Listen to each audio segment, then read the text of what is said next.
Will be underway shortly.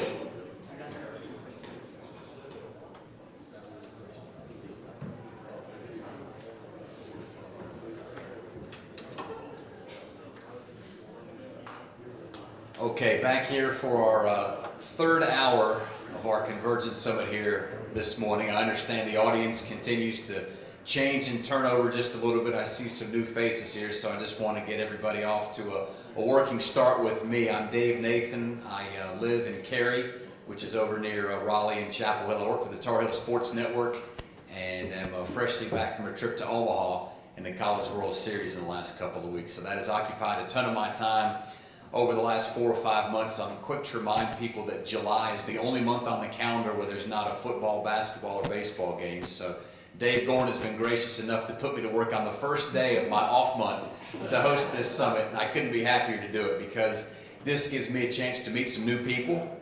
It gives me a chance to rekindle some old relationships with some folks I've not seen in a while, and it just gives me a lot of satisfaction to see people getting opportunities that I didn't have when I was getting started, and that's going to be the focus of our next segment right here. How you get started in this business, whatever you want to get into, whether it's reporting, producing, engineering, TV, radio, internet. There's a lot of different ways to be involved, and sometimes getting started, and I'm an example of this, I started in something that I have no interest in doing anymore, and it was a great help to find that out when I was 17, living at home, than at 27, maybe in Billings, Montana, or a place that I'd never been to before.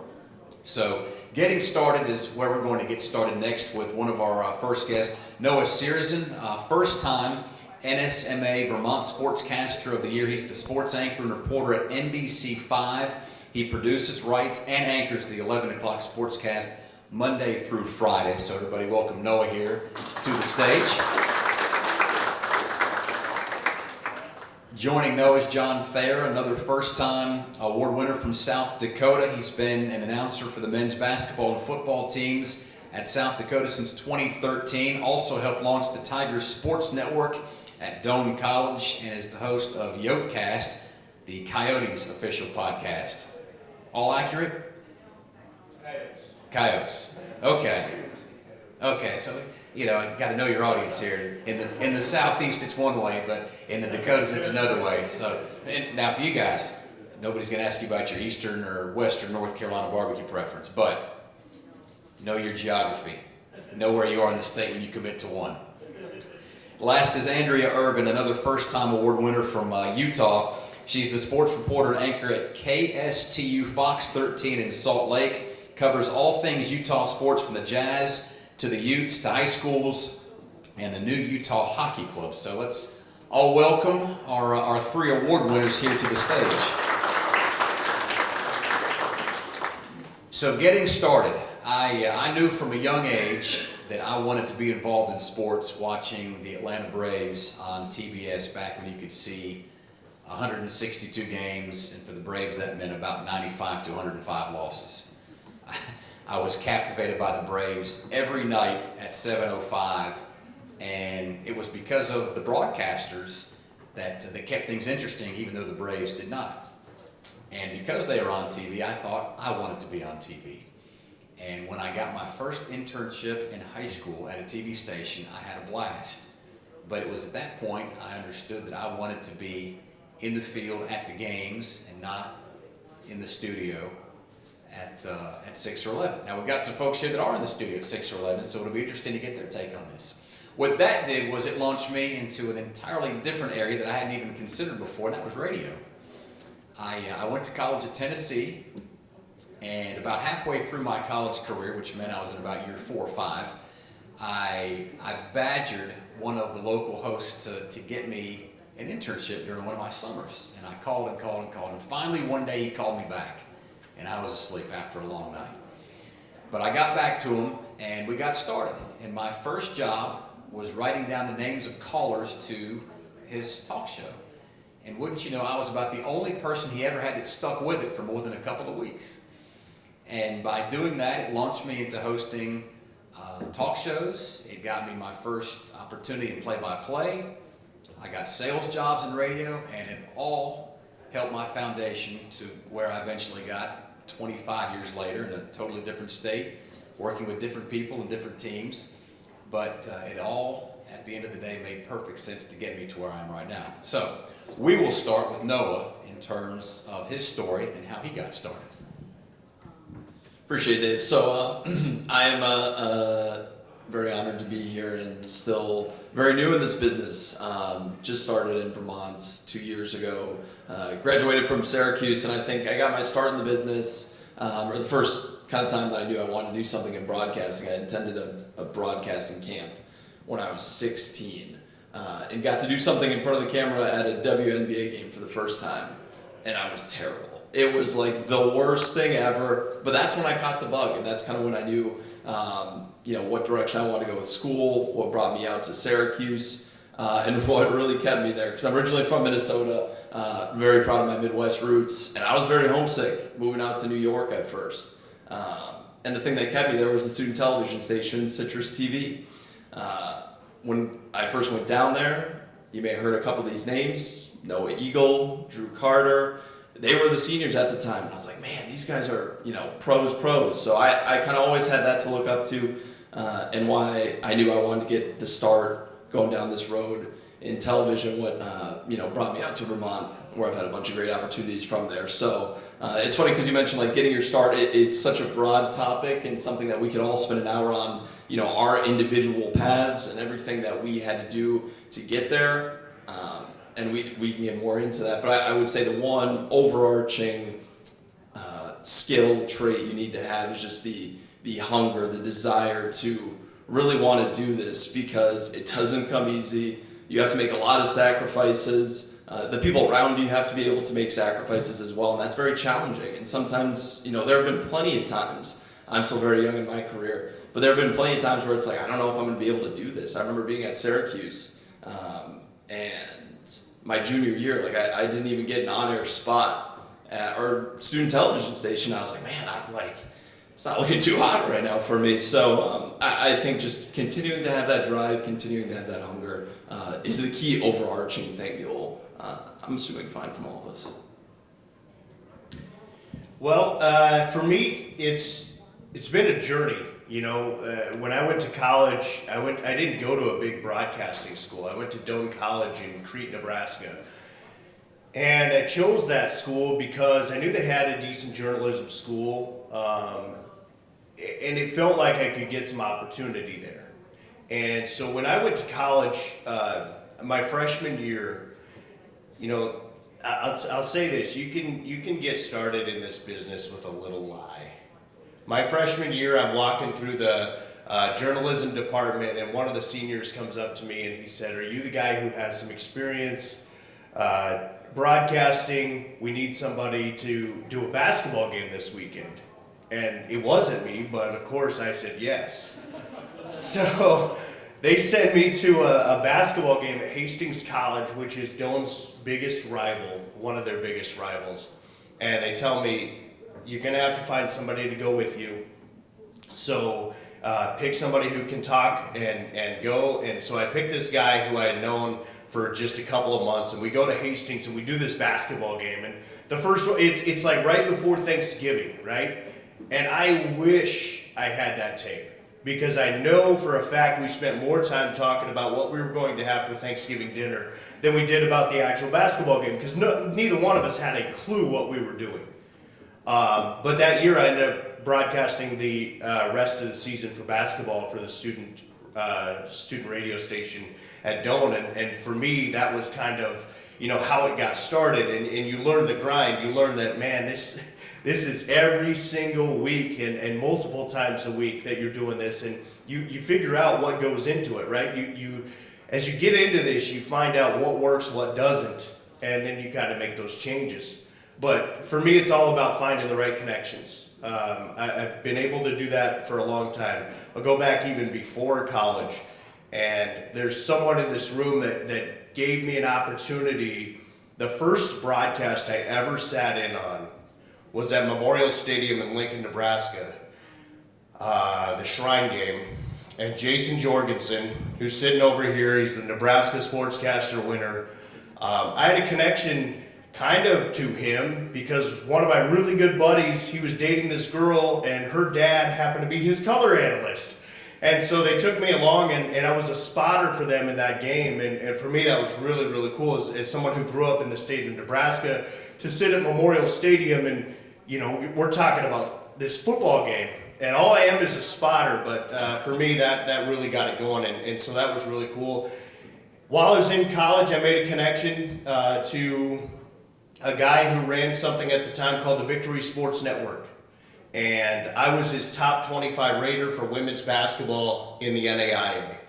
And so you got this college student from Doane College in Crete, Nebraska, coming up with a top 25 and top 10 games of the week articles. And I'll tell you, until you do something like that, you have no idea how much hatred there is in the world of people who really disagree with your rankings and everything. That opened my eyes to so much about the messages you can get and everything, and you just got to keep doing what you're doing, right? Believe in what you're doing, and a lot of it works itself out. And from there, I had a lot of different jobs, and almost got out of doing radio because at one point it wasn't working for me. I had gone through a couple of spots where I was only doing sales, I wasn't doing sports, and I was good at sales, I just didn't like it, right? You want to be in something that you like, and if you don't like your job, it's a tough deal. I told my boss that one time, and I said, I hate what I'm doing, and he goes, why would you tell me that? And I said, because I'm hitting all your goals, and you're not going to fire me. So, I mean, I'm not failing here, right? I just don't like it.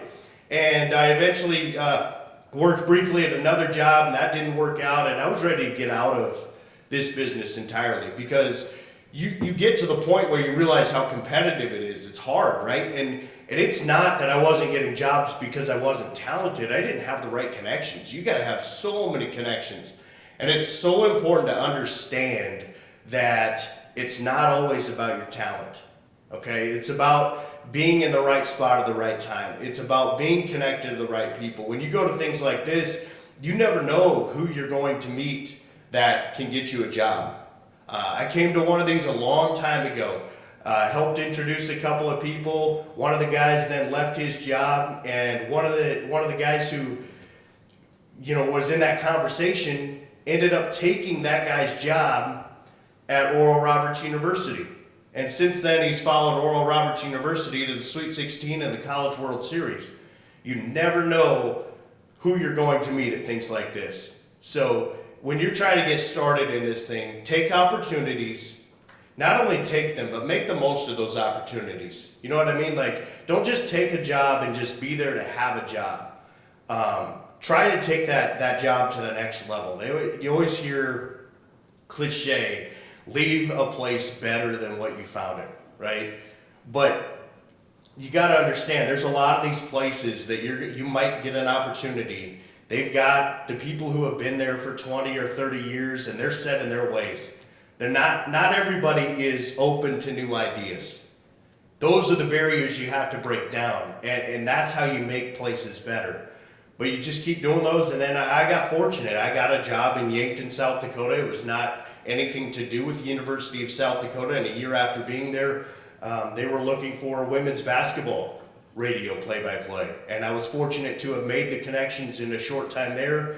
Got that opportunity to do that for 6 years, and when they wanted to find somebody new for football and men's basketball, I was in the fold. So sometimes getting yourself in the right spot is important, but it all starts with connections.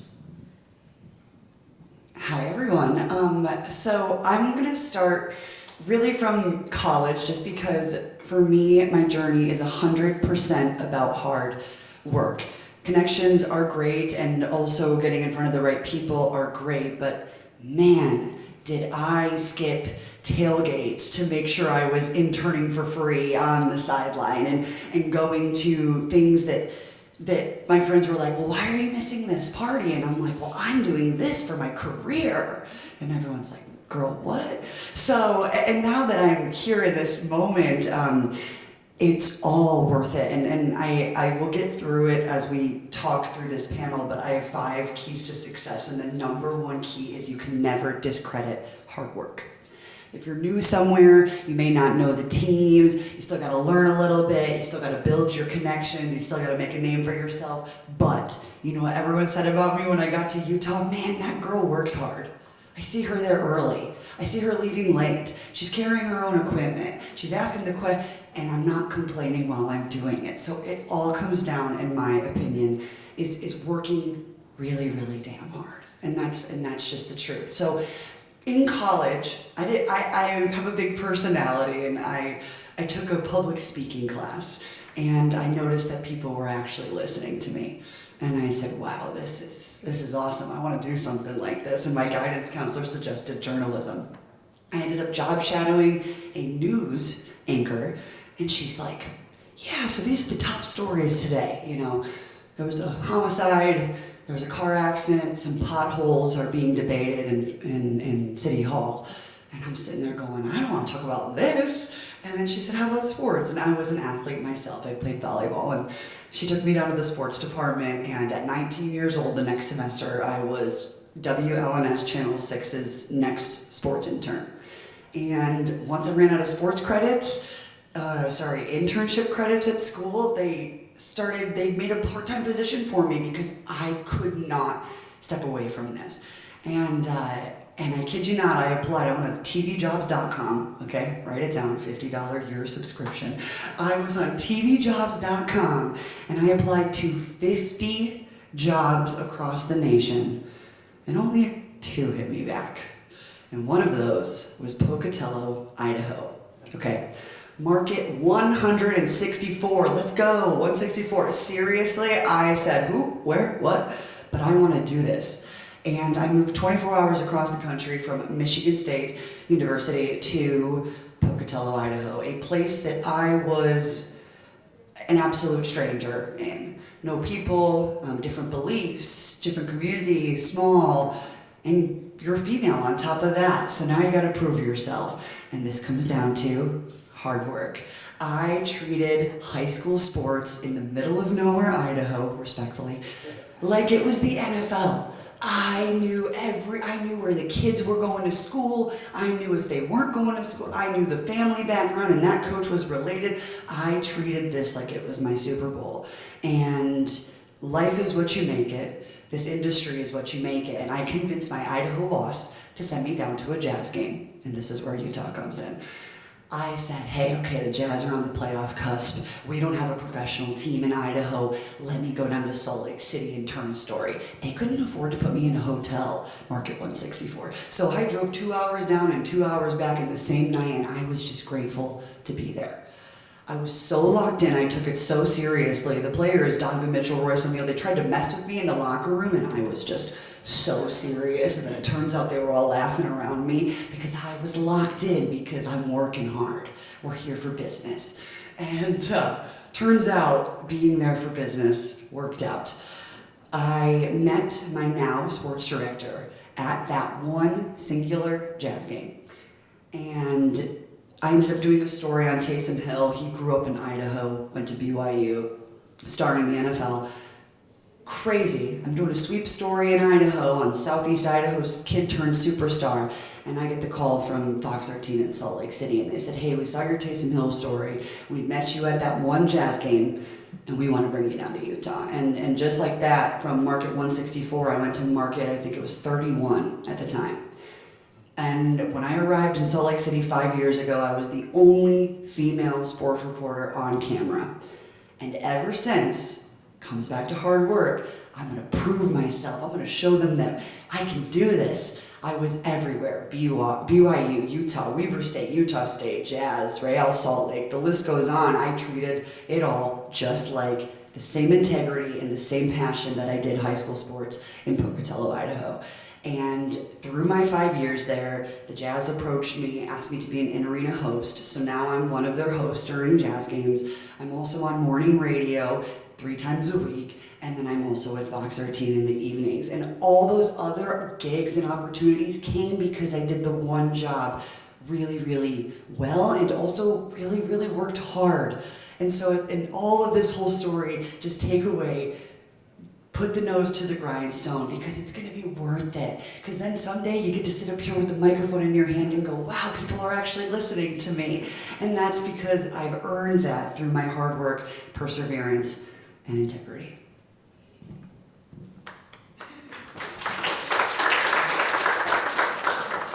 So, 3 different people and 3 really unique stories, and there's no better illustration of how to get from point A to point B in this business than what you've just heard. It could happen anywhere to anybody in any place at any time. There's no normal. There might be stair steps or going up the rungs of a ladder, and we've all done that to a certain degree, but there's just no accurate path that will get you from where you are right now to where you want to be or where you think you should be. We've all talked about people that had the power to put us in certain places. It might have been a program director. It could have been somebody at Syracuse or somebody in the college ranks, John. 10 years ago, we started these Convergence Summits. I think we might have been in Salisbury at the time, and we've moved to Winston-Salem, and now we're here in Greensboro. And I was sitting there where you're sitting right now, taking copious notes from people like Wes Durham that were up here. And one of the terms that still sticks with me is having a team of advisors, a network of advisors, I think was the exact term that was used. And you ask yourself, who are these advisors? Well, they could be anybody. And you don't want to have a lot of them. Well, we all heard the phrase, too many cooks in the kitchen, right?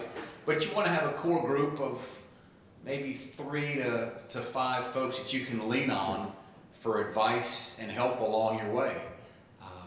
I was in grade school. I called Billy Packer, who lived nearby and had called 20 some odd Final Fours with Jim Nance. Now, I'm a nobody kid. I have no idea what I'm doing here calling Billy Packer, but he's on TV. He's at the Final Four. I think he knows what he's doing.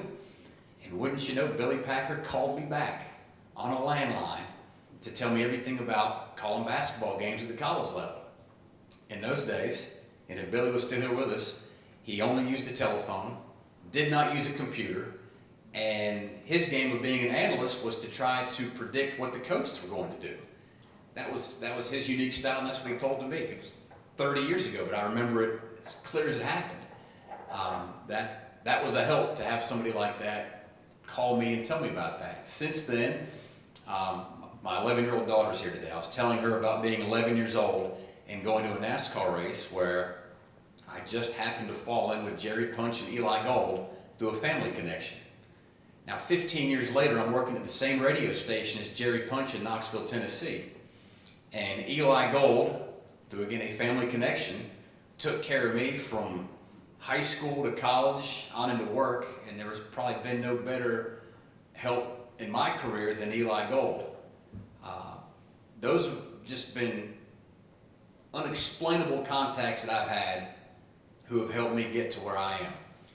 And so, Noah, the question is, Syracuse has as much of a reputation in this business as anybody. Who have been some of your advisors that have helped get you to where you are?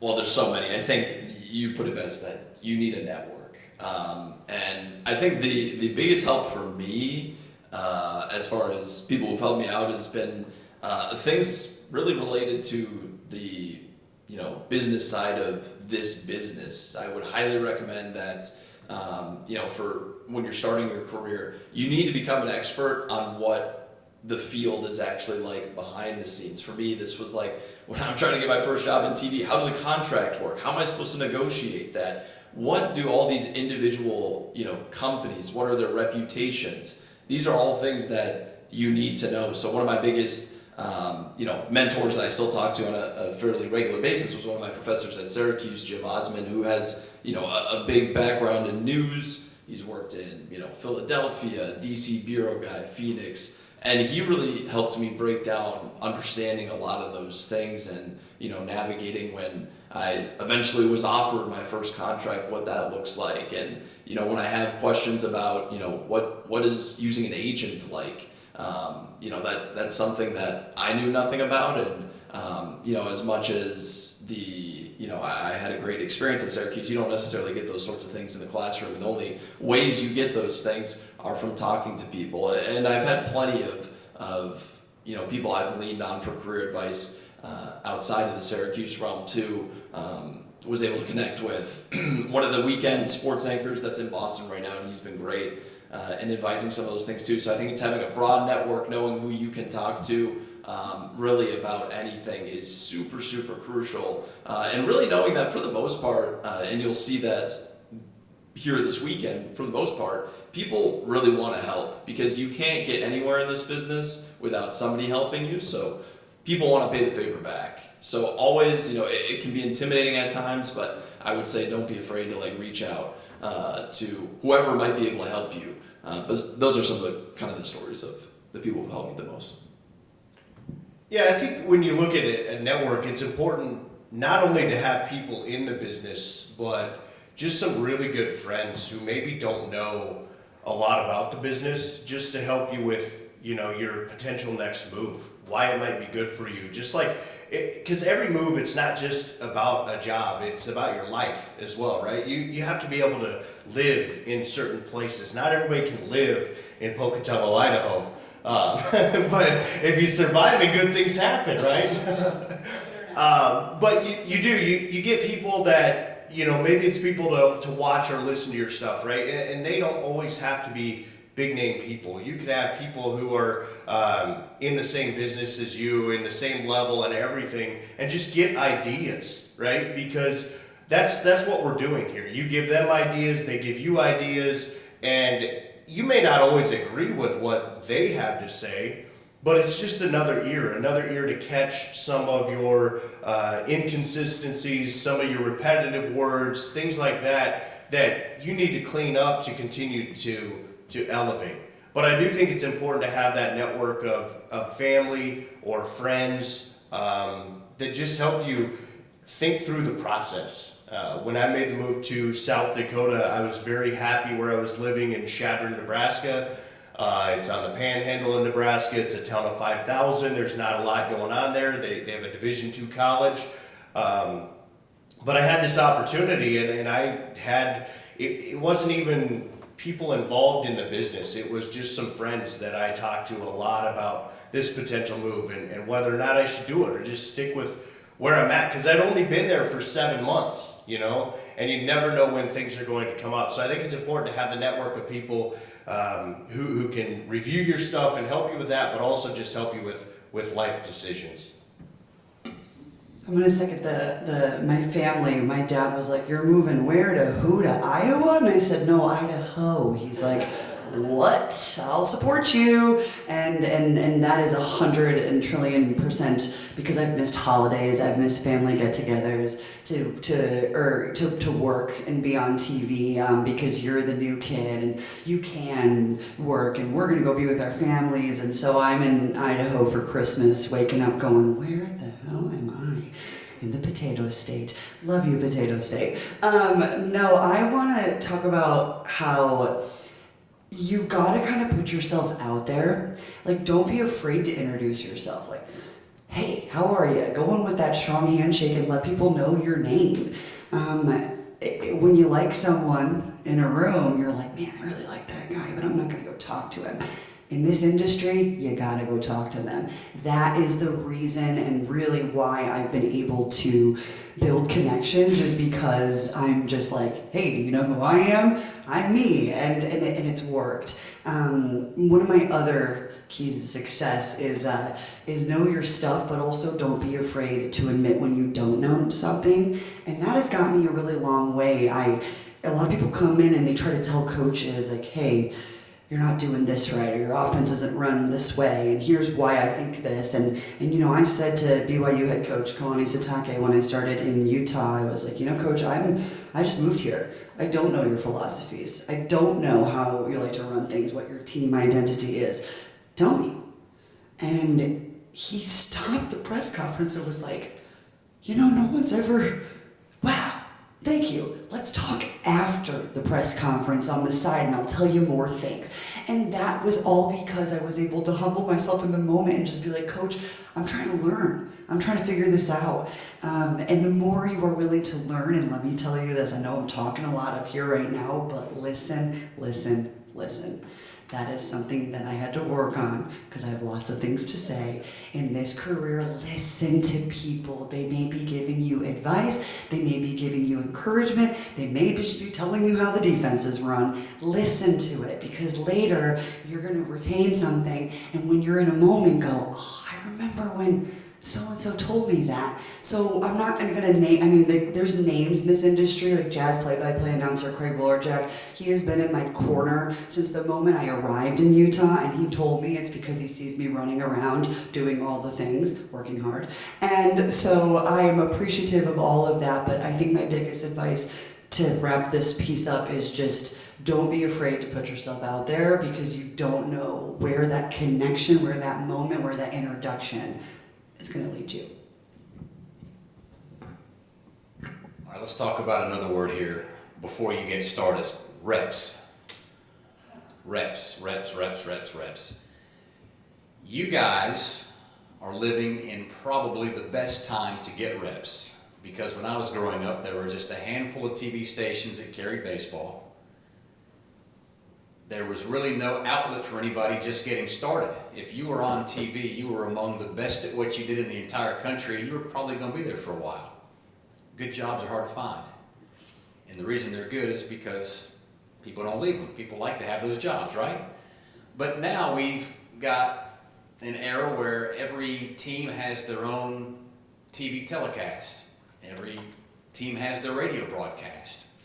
There's internet broadcasts, there's streaming capabilities that nobody had even conceived 20 or 30 years ago. And anybody can make use of those. In addition to my work with Carolina, I've got a much less exposed gig, I'll say that. There's not as many eyeballs or ears on what I do, but one of the things that brings me the most amount of joy is mentoring high school kids on high school broadcasts. I kind of run the show and they help out. They might be advanced enough to have an on-air role. They could be an engineer. They could have a pregame show slot, but they get the reps at 15 or 16 years old to do something that I tell them all the time. It's the same as what I might do at Carolina on a Saturday for a football game. It's the same as what somebody else might do on Sunday before an NFL gig, just not getting as much exposure, but you're getting the reps. And if everybody got one of these, right? You can run video, you can record things, you can edit. You can do it all yourself. You can record a game on TV and do the play-by-play in your living room, and nobody has to know about it, but you're getting the reps to do it. Those capabilities have only been around for so long, and you don't know how lucky you are to have the access to do those sorts of things.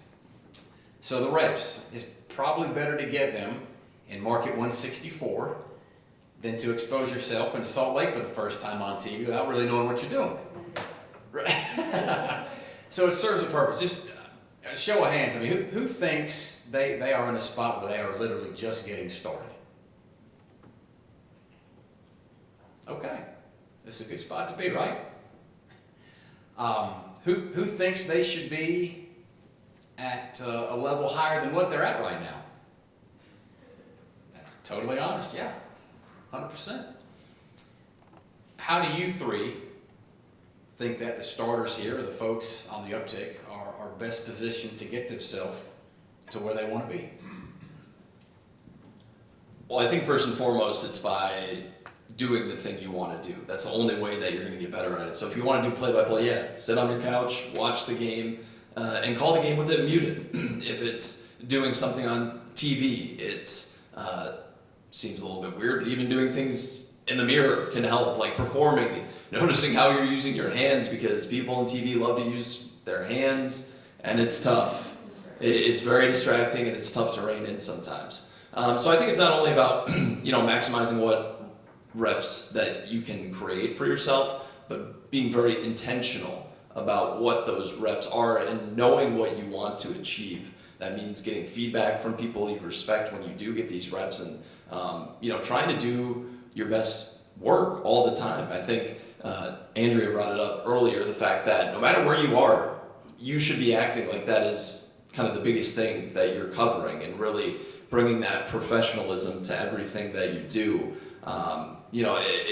One example of how it kind of worked out for me is my senior year.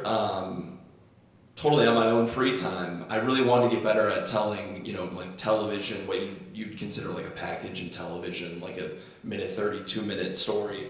And I drove about 30 minutes outside of Syracuse. I found this Special Olympian who she was going to compete in Florida in a couple weeks, and was one of the only ones that was representing Central New York at the time. Did this totally on my free time, took my own car out there, took the gear out there, did that story.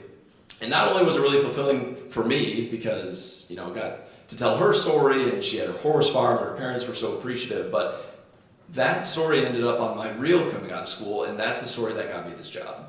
Because that showed that I'm not somebody that's trying to go out there and just read all the highlights all the time. I'm trying to tell the story that nobody else is telling. So I think it's not only about getting those reps, manufacturing those reps, but being very intentional about what you're trying to achieve. And, from the moment that you start doing these things, kind of trying to create your own brand of like, what are you about? What are you trying to be in carving your own space in this business? I've spent my whole career in doing radio play-by-play. That's just what it has been for me. So as you go through, if you're trying to get into that business, you can sit on your couch and watch TV, but sometimes, do you ever get the feeling when you're just doing that, it just doesn't get you into the element, into the moment? Go to the local high school. Record into a recorder, into your phone, whatever.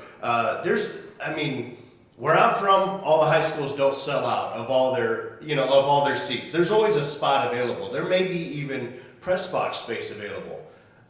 This fall, I'm going to teach a sports broadcasting class at the University of South Dakota for the first time.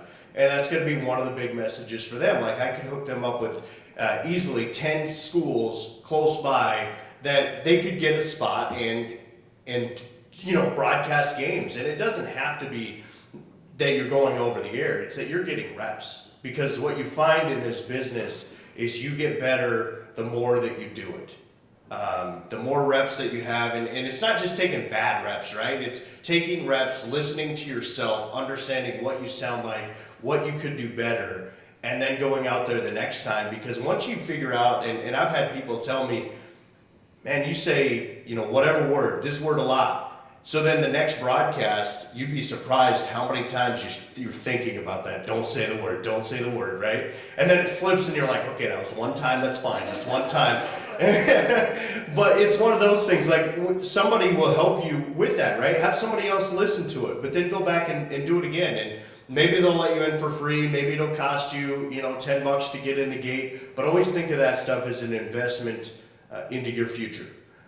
The other thing I'll say about this is, everybody, most of us at some point we've thought about where we want to get to, right? Everybody has goals, everybody has dreams, and I think those are super important. But I think it is very, very important to do the job that you have. If you start thinking too much about the next job and where you want to be, you're not successfully doing the job that you have. And it's the job that you have that will get you to the next job.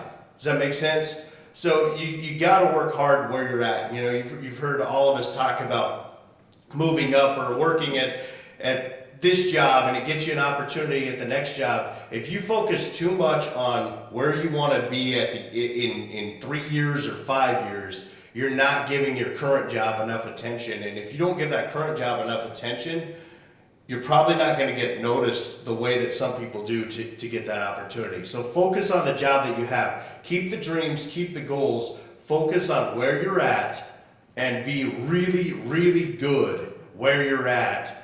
The next job, it'll eventually come.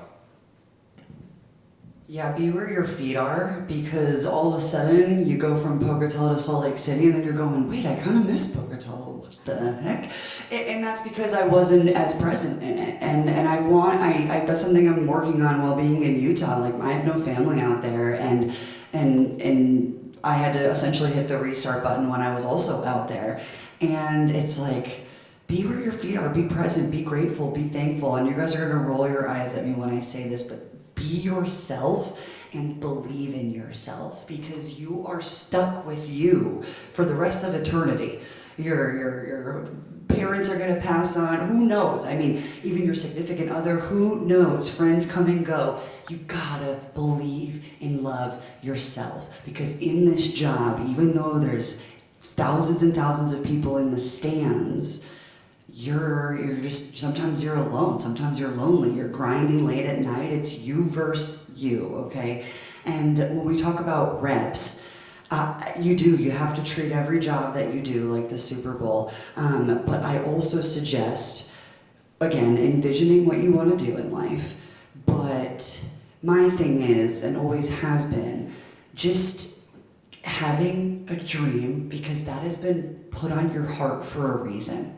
If you see yourself on an NFL sideline, or you see yourself seriously at a NASCAR race, like whatever it is, that's on your heart and your soul for a reason. And that's because you're going to get there. So keep going. Like don't because you didn't get the job in Chicago, but you got the job in Rochester, Minnesota instead, which was the other offer that I had out of college. 100% put your whole soul into it, because that's when other opportunities come. I didn't expect to be an in-arena host for the Jazz. I actually didn't even really have any thought. And when they approached me, it's because I was locked in on being the best photographer, camera woman at Fox 13. Now, I'm on air, but there's the MMJ role. There are days when you're a glorified cameraman and you don't even see the front of the camera because they just need you to go out and shoot a VOSA. And you're like, but I want to do a package and I'm a reporter and what? Nah, we just need you to go shoot a VOSA. I shot the hell out of that VOSA. You know, because that's how you get those reps. And there are days when I was in Idaho, my sports director quit. And it was me, it was a two-man department. My sports director quit 3 months into the job, and I was going, what? So I started working 7 days a week just to get content on the air. I was going live from high school baseball games just so I could shoot highlights for my 9 o'clock show or whatever it was. And there were days where I was like, I'm not even fun anymore. But if I didn't keep going then, I would not have the 3 roles in a city that I love, that has loved me back, and why I earned this if I didn't wake up every day and keep going then. Andrew brought up Rochester, Minnesota, a place near and dear to my heart. We had a baseball player from Rochester a couple years ago, really good player. And we always got a kick out of the first time he'd come to bat. We'd give the temperature in Rochester versus what it was in Chapel Hill. And it was always so much better where he played ball at instead of where he grew up. So, Rochester. This is the third one of these we've done this morning. Has anybody been here for all 3 of them? All right. I felt like, and I might be a lone wolf on this, I felt like the first 2 were for the benefit of the people on stage to discuss what they did, whether it was filmmaking or reporting.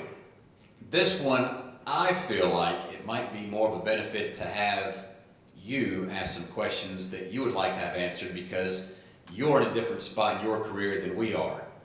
Maybe we can help. That's what we're here for. So, if everybody's on board for that, does anybody have a question? Yes. This is for the whole panel.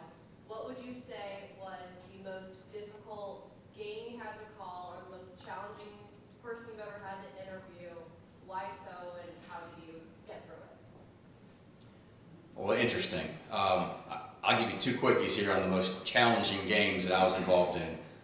First one was Duke, Carolina, Final Four, New Orleans, 2022.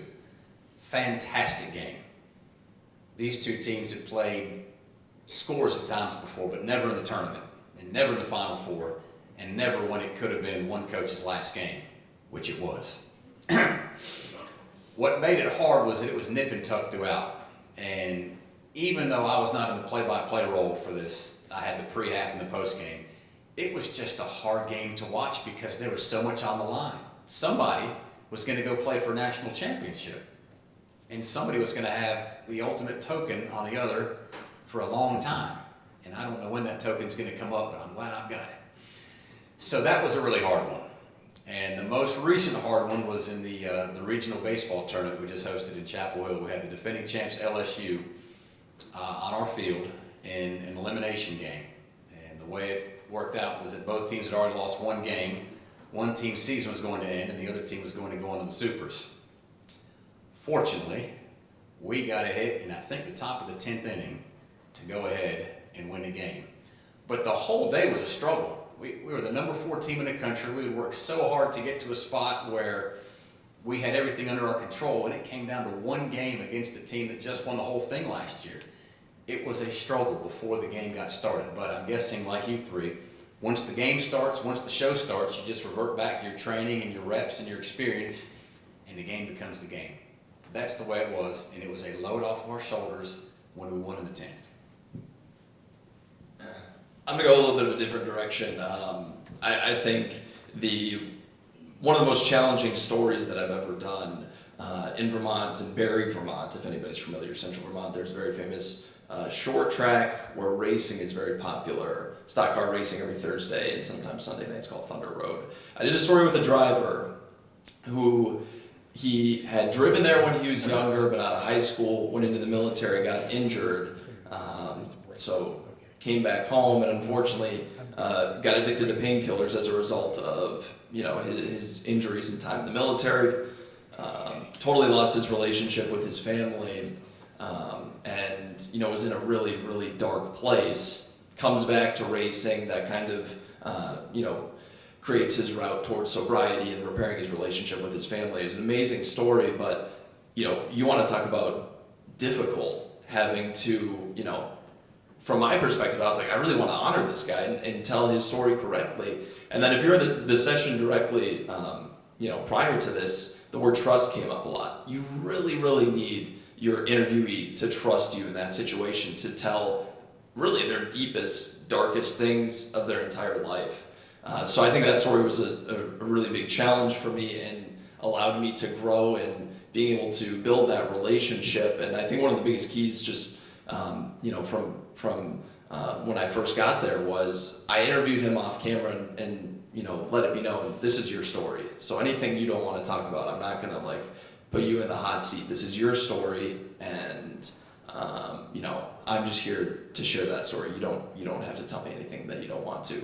And it was so fulfilling because after the story went out, he had a bunch of people reach out to him. Like the community came around, the racing community. He texted me and he was like, man, I just gotta thank you so much, because I never thought that the story would reach so many people and resonate in the way it did. So that was kind of one of the more challenging stories that I've done in my time in Vermont.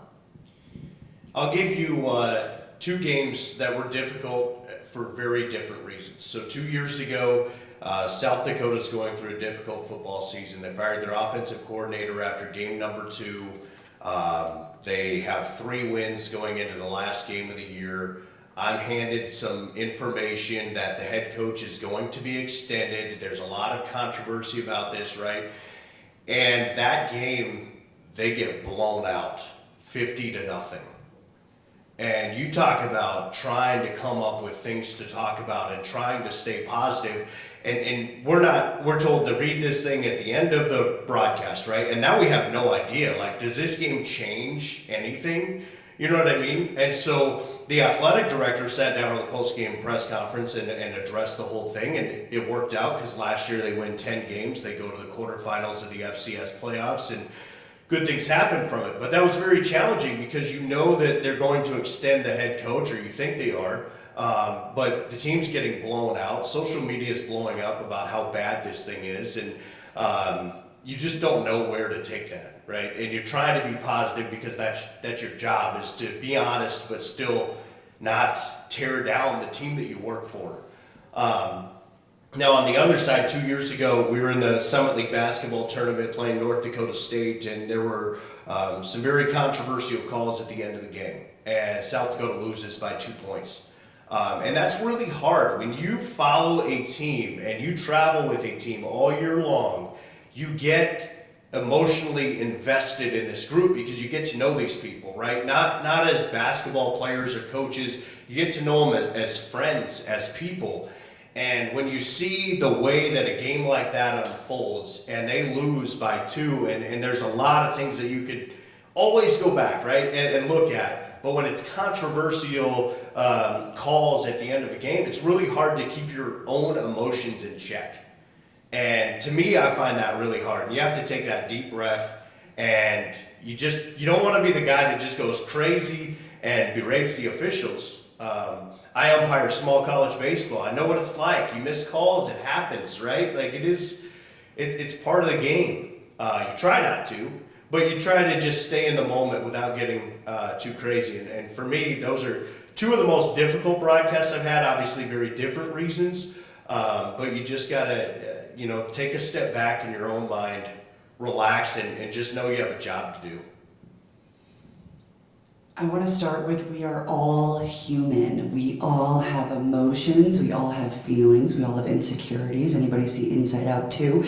We all have those inside of us. So even though we see our favorite broadcaster, our favorite reporter, our favorite athlete, they are also human. So my most difficult actually came in the year 2023, both of them. I think that's why my year was maybe so epic, really, because I handled it. So the University of Utah football team headed to their second Rose Bowl, and they lost the first one. It was an amazing, in the first one in 2022, amazing back and forth battle with Ohio State. I mean, Utah showed up, and everyone was like, who are the Utes? Well, let me tell you. So now Utah makes it to their second Rose Bowl, and starting quarterback Cam Rising, ACL tear. Probably, I think second quarter, and I just even saw the whole press box just, oh. And Utes lost, okay, and then it started raining. So I did my stand-up on the field with an umbrella, and it's whatever, and we go back into that tunnel, and they're human, they're sad. We have to feel for them. I can't just, well, how does this make you? You have to feel for them. So I put my heart and soul on the line in this job and in that moment, and let them know, like, hey, it's okay to be sad, but you guys accomplished a lot. We could talk about what you did wrong out there, but also how proud of you of how far you guys came. And then they just take a deep breath and they're like, yeah, we are. And that was a really tough one for me, as well as the University of Utah losing to the women's basketball team to LSU in the NCAA tournament.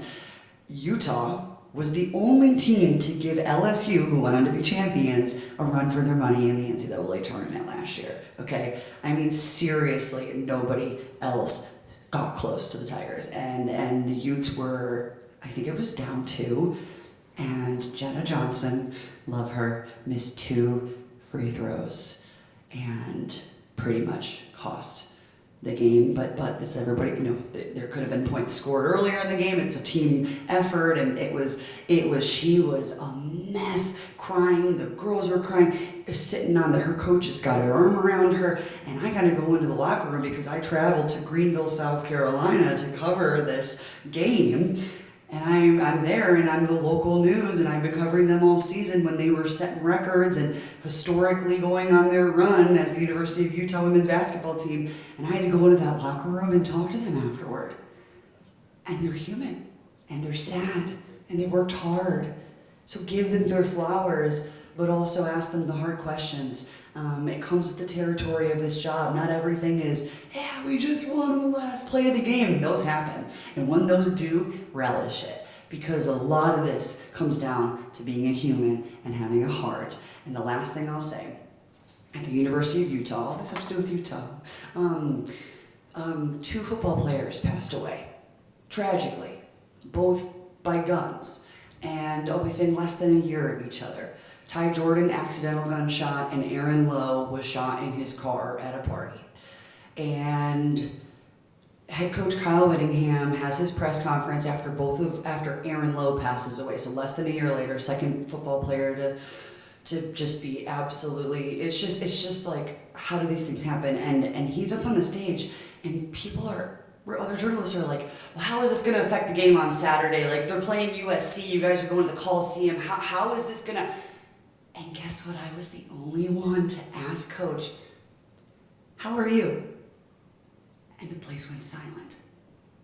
And Twitter also blew up and gave me a lot of credit.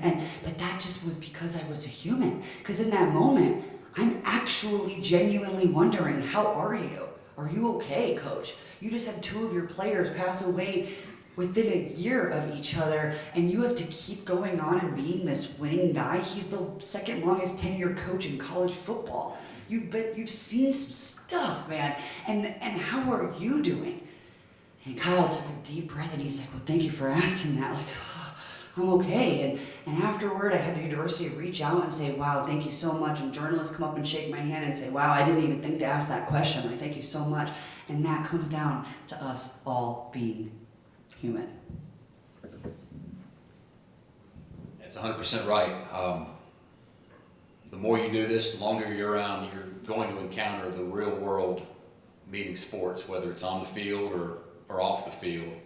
And the only advice I'd give to you when something happens on the field, if it's an injury or a medical condition that, it could impact a game, could impact a season, it could impact a career, it could impact somebody's life. You just never want to speculate or guess on what might or might not be going on. We're a human, but I'm not a doctor. And sometimes, for the benefit of the families, even what the doctors tell you should be kept private. And you've got to do your best to gauge that in the moment. When you're out there, if it's on live TV or live radio, there's no delete button, there's nothing that can take anything back. You want to always err on the side of caution when it comes down to somebody's life or an injury, something to that extent. Let me ask a question to all 3 of you, okay?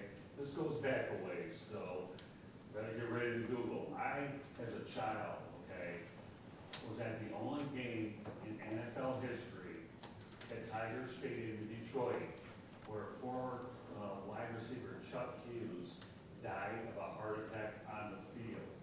And I wrote the story about this in my book, lessons from the microphone. But, here we are at Tiger Stadium with just a matter of under a minute left to go, and all of a sudden the stadium goes silent. You talk about emotions and everything getting into it, right? And me as a kid, I had nightmares at night, never forgot about it.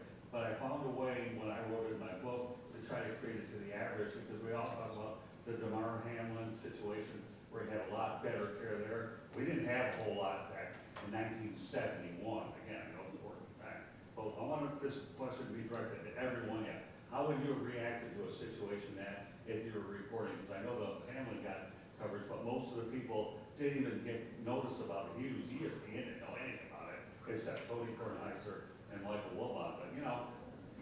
But like Andrea said, you talk about emotions and all that, but this was one here, and today's still the only thing that's ever one NFL player died in the news. We'll start with you.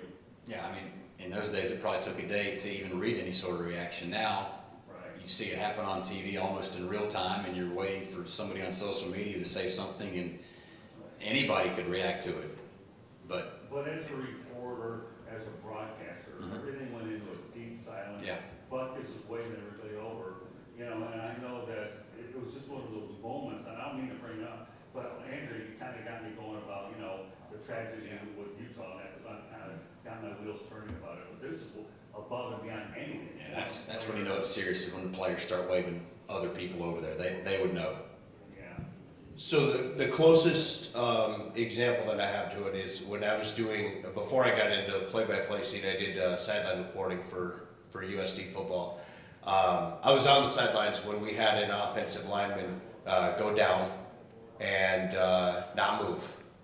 And it was a deflating thing I'm standing on the USD sideline, right? And everything is, nobody's talking, nobody knows how to react, right? And you see the ambulance come onto the field, you see the stretcher, the backboard, everything, and he has not moved. And we're talking like 10 or 15 minutes. Later on, they get him moved out, and later on, you see the Life Flight helicopter come in behind the stadium. And the only reason I brought that up on our radio network is because our entire sideline could see it. The other sideline could not, right? It was on that side of the field. So we're talking about not like a big stadium. We're talking about a field where you can see a lot of things. And to me, it was only report what is factual, right? We know that this offensive lineman went down with an injury. We know he has not moved. When he went off, he gave a thumbs up. Now the helicopter came in. The reason I did that is because, and I talked about it, is because you knew what it was there for. And after that game, it took all of the energy out of our sideline. Because our whole sideline, the whole team, watched that helicopter come in and then leave. And you have to be able to explain that because people on the other side, our broadcasters in the booth, they had no idea that happened because it's behind them, right? They're in the press box and it's behind them. And so we just went with that and then you move on from it. And you don't, like he said, you don't speculate anything and you wait until you get any updates. And I kept asking trainers and the doctors, we travel with doctors all the time, if they had any information, and you give them what they give you, and there is no information. And so it's really hard. It's a really difficult moment because you're, Andrea said, you're a human, right? When you see something like that happen, it absolutely deflates you as a human being. And you're just hoping for the best. Yep. And you don't know who's listening, who's watching, and you don't want to put the fear into anybody, but that's the closest that I've had to that. And I can tell you, like from personal experience, it's a really hard situation to navigate, but proceed with caution.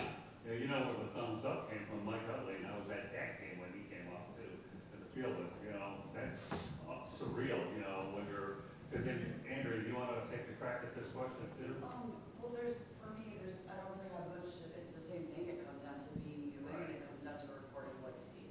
I mean, that's seriously it.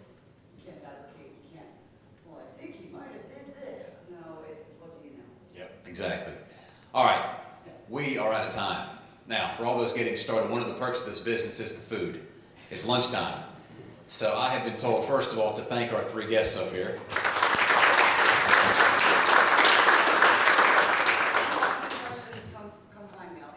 Yes, they'll make time for you. It's lunchtime now. I've been told just veer to your left on the way out of here, and you'll probably smell the food. So thanks again. Things will continue here in about an hour.